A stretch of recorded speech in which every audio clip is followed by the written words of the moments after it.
여러분 안녕하세요, 롱장입니다. 지금 요 카메라가 잘 세워지질 않아 가지고 조금 가까이 놨습니다. 제가 지금 사실은 다리로 잡고 있는데요, 조금 가까이 찍는 점 양해 좀 부탁드릴게요. 오늘 날씨가 좋기는 좋은데 너무 더워요. 그래서 요새 헥헥거리고 다니는데, 제가 딱 요 상황에서 평소에 계속 하고 싶었던 얘기가 하나 있어요. 그래서 그 영상 좀 만들고 싶어 가지고 이렇게 좀 잠깐 앉았습니다. 그 시장이 이제 약간씩 좋아지고 있거든요. 그리고 이제 저는 먼저 움직이는 걸 좋아해서 여기저기 예전에 있었던 기회가 혹시 가능해질까의 여부를 파악을 하고 다니고 있어요. 근데 제가 예전에 했던 거 생각하니까, 제가 요런 날씨가 떠오르면은 옛날에 이제 금천구 갔던 거 생각나거든요. 금천구 이제 막 골목 같은데 거기 독산동 있고 막 구디가드 있잖아요. 거기를 그날 폭염이었어요. 35도가 넘는데, 그때는 뭐 날씨 같은 거 아예 보고 나가지도 않았고 그냥 걸어 당겼는데 땀이 너무 많이 나가지고 제가 갈아입을 옷을 갖고 다녔었거든요. 땀에 하도 젖어가지고 갈아입고 막 차에서 잠들고 막 이랬던 기억이 있어요. 일단 이거부터 짚고 넘어가야 돼요. 그렇게 제가 노력한 거, 그리고 고생한 거 있잖아요. 그거는 자랑거리가 될 수 없고 여러분에게 뭔가 전달할 수 있는 컨텐츠가 될 수 없어요. 예전에 제가 좀 거리를 뒀던 게 뭐냐면, 인테리어 셀프로 한 거에 대해서 어필하시는 분들, 나쁘다는 뜻이 절대 아니에요. 근데 들어보셔야 돼요. 그리고 임정을 몇만 보를 했다, 뭐 공부를 얼마나 했다, 나 요새 잠 하루에 몇 시간 잔다. 다 좋죠. 저도 마찬가지고, 저도 그거 가지고 어필한 적이 있고, 누군가의 노력을 제가 뭔데 뭐 깎아내립니까? 그건 말도 안 되는데요. 여러분이 부동산이 그래요. 그러니까 노력을 하면은 왜 노력을 하는지, 그리고 내가 무엇을 결과물로 만들 건지에 대해서 인지가 있어야 돼요. 무슨 말이냐면은, 여러분 그럼 그렇게 노력해서 부동산 물건 찾아다니고 그 물건 사면은 하늘이 나한테 감동해서 가격이 올라가나요? 왜냐면 제가 거꾸로 하늘을 원망한 적이 있거든요. 인간적으로 저도 나약한 인간이니까, 야, 인간 대 인간으로 정말 이렇게까지 노력을 했는데 이게 가격이 내려가서 지금 내가 이 개고생을 하고 몇천만 원 날리는 게 말이 되냐. 지방 투자 하면은 마이너스가 종종 뜨거든요. 계속 하시면 다 플러스 절대 안 떠요. 플러스 마이너스 상충하는 건데, 그것도 매도가 될 때 얘기고, 지난 2년간은 그 매도도 안 되는 기간이 있었거든요. 태어나서 처음 봤어요.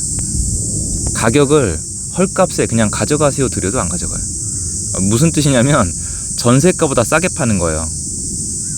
아파트를 팔고 제가 돈을 받는 게 아니라 돈을 드린다고요. 근데도 안 샀어요. 그 정도의 매매시장 침체는 이렇게 자주 있진 않거든요. 압도적인 차이. 제가 집을 팔고 몇천만 원을 드려야 되는데도 안 사시더라고요. 여러분의 노력은 저는 정말 존경하고 숭고한 것이고 존중받아 마땅해요. 그런데 그거는 직장에서 일할 때, 아르바이트 할 때, 누군가랑 계약을 맺고 내가 노력한 만큼 돈을 받기로 약속이 됐을 때예요.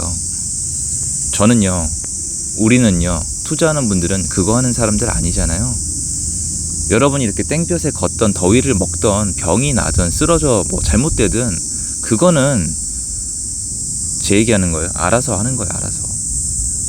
시장에서 대가를 가져와야 되잖아요. 그러면 이왕 이렇게 애를 쓰는 거, 내가 왜 이렇게 나를 갈아 넣어서 고생을 하는지를 알아야 돼요. 그런데 이걸 알지 않고 그냥 노력하면 대가가 있을 거라고 하시는 분들이 꽤 있으세요. 특히 여기서 보상 심리가 생겨요. 아마 지금쯤부터 발생하기 시작을 할 거예요. 내가 그래도 멀리까지 나갔는데, 오늘 차 타고 나갔는데, 새벽부터 일어났는데, 잠도 못 잤는데, 나간 김에 그래도 계약을 하나 하고 와야겠다. 이건 말이 안 돼요. 뜨끔하시는 분들 계시죠? 옛날에 저도 했던 실수예요. 여러분이 새벽에 일어났던 뭐 갔던 뭐 하던 세상은 관심 없어요. 누구한테 월급 받기로 하고 간 게 아니잖아요. 그런데 간 김에 계약을 하겠다는 게 어디 있어요. 그거는 가서 어떤 매물을 찾아내겠다는 목표가 없는 거예요. 여러분이 처음부터 그렇게 한 이유는 아마 투자금이 부족하기 때문일 거예요. 예전에 저처럼. 투자금이 부족한 건 자랑이 아니에요. 소액 투자는 자랑이 아니에요. 소액 투자의 목표는요, 빨리 돈 벌어서 소액 투자자가 아닌 게 되는 거예요. 소액 투자자는 돈으로 리스크를 충당할 수 없어요. 거꾸로 리스크가 발생하면 돈이 없기 때문에 정말 위험해요. 그래서 소액 투자자, 멀리까지 가시는 분들은요, 뭐 이유마다 다르겠지만 에너지, 노력, 경험, 공부, 희생, 헌신이 필요해요. 돈 많은 분들처럼 서울의 아파트 수십억짜리 사놓고 가만히 기다리면 오를 거란 생각을 하지 마세요. 무조건 싸게 사야 돼요. 싸게 사도 마이너스 날 수 있는 게 이 바닥이에요. 이번 시장 같은 리스크가 터지지 말란 법도 없고요. 노력은 기본이고요. 그 대가는 없어요. 그냥 여러분이 하시는 거예요. 여러분이 답답해서 여러분이 하시는 거잖아요. 저도 제가 답답해서 이러고 다니는 거예요. 나중에 나이 더 들면 하겠습니까? 이 땡볕 아래 쓰러지겠죠. 그래도 그 보상 심리에 계약을 하면 안 돼요. 여러분이 이렇게 노력하는 이유는 여러분이 알아야 돼요. 왜 하시는데요? 저는 금매 찾으려고, 초금매 찾으려고, 아니면 시장 분위기 파악하려고. 시장 분위기 파악 뭐예요? 투자하려고. 매도할지 말지, 매수할지 말지 내가 정해야 될 거 아니에요. 그거 한 번 결정에 몇 천만 원, 몇 억이 왔다 갔다 한단 말이에요. 그런데 현장에 나와서 목소리를 듣지 않으면 안 된다는 거예요. 시장이 안 좋아지면요, 현장에 나갈 의미가 없어지기 때문에. 그리고 돈이 없잖아요. 직장 일을 더 열심히 하게 돼 있어요, 사람이. 그래서 데이터에 의존을 많이 하게 돼 있어요. 그리고 사실 데이터에 의존하는 이유 중에 하나가 현장에 나가도 할 게 없어요. 가성비가 안 나와요. 내가 그래도 월급을 받는 사람 입장인데 내가 시간과 에너지를 이만큼 썼는데 아무 대가가 없다면 사실 계산이 안 맞잖아요. 그러니까 안 나가게 돼요. 점점 더. 지금 2년이 넘게 이런 시장이었기 때문에 사람들 잘 안 나갑니다, 아직도. 그럼 데이터에 의존하면서 점점 현장에 나갈 필요가 없다라고 생각을 하지만, 문제는 뭐냐면 이 거래가 매도인과 매수인이 있는데 이 사람들이 결국엔 서로 의견을 맞춰서 합의를 봐야 되는데, 인터넷은 뭔가를 거친 거예요. 인터넷에 물건 중개사가 올렸죠. 그럼 가격 내고 누가 해요? 중개사가 하잖아요. 현장에 나가서 경쟁 물건이나 부징이나 매물이 빠져나가는 속도를 파악을 해야 되고, 무엇보다 중개사님이 나를 인식하는 방향이 달라요. 맨날 전화하고 인터넷 뒤진 얘기 해봤자 중개사님이 현장에 맨날 나가서 물건을 사고 싶어 하는 사람보다 우선시하지 않아요. 이건 절대 변하지 않아요. 기가 막힌 매물이 나왔어요.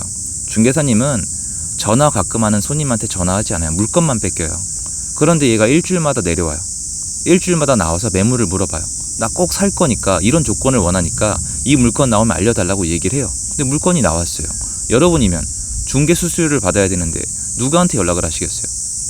당연히 에너지랑 시간을 갈아 넣은 사람, 얼굴을 봤던 사람한테 연락을 하는 게 인간적으로 정상이에요. 그러니까 나가면 금매가 없는 거예요. 하루 날 빼서 연찬에서 띵 나가면 있을 거라는 생각을 버리세요. 그렇게 되지 않아서 제가 그래서 자꾸 말씀을 드리는 거예요. 이게 생각보다 단순하지가 않다. 왜냐면 모두가 싸게 사고 싶어 하거든요. 모두가 금매를 원하고, 모두가 똑같은 걸 원하면은 그 물건이 어디서부터 옵니까? 매도인으로부터 오지만 사실은 중개사를 통하잖아요. 중개사도 인간이기 때문에 딱 봤을 때 이 사람은 진짜다, 진짜 사겠다, 뭐가 다르다, 이런 사람한테 연락을 한단 말이에요. 그 입장 바꾸면 쉽잖아요. 그래서 이게 현실적으로 좀 어렵잖아요. 실제로 내가 계속 나가보는 게. 근데 이거를 조율을 하셔야 돼요. 그래서 저는 임장을 정기적으로 안 나가시는 분들이 마지막에 몰아서 임장을 나간 다음에 그냥 그저 그런 계약을 하는 걸 너무 많이 봐요. 그러니까 그 시행착오를 줄어들이기 위해서 제가 이제 영상을 만들고 강의를 하고 이런 게 있는 건데, 그래도 제가 무엇보다 중개사님이 어떤 사람을 인식하는 방법이나 정도는 제가 바꿀 방법이 없잖아요, 사실은. 제가 입장이 바뀌어도 누구한테 매물을 줄지는 정해져 있으니까. 제가 오늘 이 영상을 왜 찍냐? 지금부터 그런 현상들이 벌어질 거니까. 노력을 한 만큼 좋은 물건을 가져갈 수 있었어요. 지난 2년도 초금매, 초초금매가 있었는데 누가 가져갔겠어요? 일단 시장에 눈이 트인 분, 리스크를 충당할 준비가 돼 있는 분, 그리고 중개사님한테 그런 시그널을 주신 분, 아니면 운이 좋은 분. 운 좋은 건 당할 재간이 없어요. 그럼 앞으로의 시장은 어떠냐? 더 심하죠. 열심히 노력한 만큼 좋은 물건을 가져가지 않을까요? 전 그런 생각이 들거든요. 그래서 여러분, 오늘 제 모습을 보고 힘들어요, 이거. 근데 제가 왜 이렇게 하겠냐고요. 그러니까 저만의 이유가 있는 거잖아요. 여러분도 자신만의 이유를 만들어서 시간과 에너지를 할애를 하셔야 되고, 그 대가를 월급 방식으로 바라시면 안 되는 거고, 내가 왜 이런 노력을 하는지도 스스로 정하셔야 되고, 그렇게 하다가 운이 맞아 떨어지면은 남들보다 몇 천만 원 싸게 사는 거예요. 그리고 시장이 원하는 방향으로 가게 되면은 그게 고스란히 차익으로 돌아오겠죠. 이 부동산 시장이 그래요. 주식이랑은 다르죠. 호가창이 있는 게 아니거든요, 사실은. 그래서 여러분의 노력은 나중에 스스로 시장에서 찾아가시는 거지 누가 주지 않는다. 그러니까 노력을 하고 그 보상 심리에 계약을 하지 마세요. 저는 이제 지금부터 슬슬 그런 현상이 일어날까봐 걱정이 되거든요. 여러분이랑 대화를 해봐도 슬슬 나오고 있고, 시장이 여전히 리스크가 있고 굉장히 무서웠던 시장이라는 점 잊지 않으셨으면 좋겠어요. 그거 말씀드리고 싶어서 이렇게 영상을 켰습니다. 저도 마침 지쳐가지고 잠깐 쉬려고 했거든요. 올 여름은 좀 더울라나요? 더? 이러다가 또 단풍지겠죠. 시간이 지나면 또 과거를 아쉬워하는 분들이 종종 있기 때문에 내가 노력할 수 있을 때 노력하시면 좋을 것 같습니다. 지금 스탠드가 이미 약간 균형을 잃어서요. 영상 여기까지입니다. 좋은 하루 되시고요. 제가 노력하는 이유는 시장에서 대가를 주기 때문이 아니에요. 제가 원하는 게 따로 있기 때문이지. 이 부분을 잊지 않으셨으면 좋겠습니다. 감사합니다. 오늘도 열심히 해보겠습니다.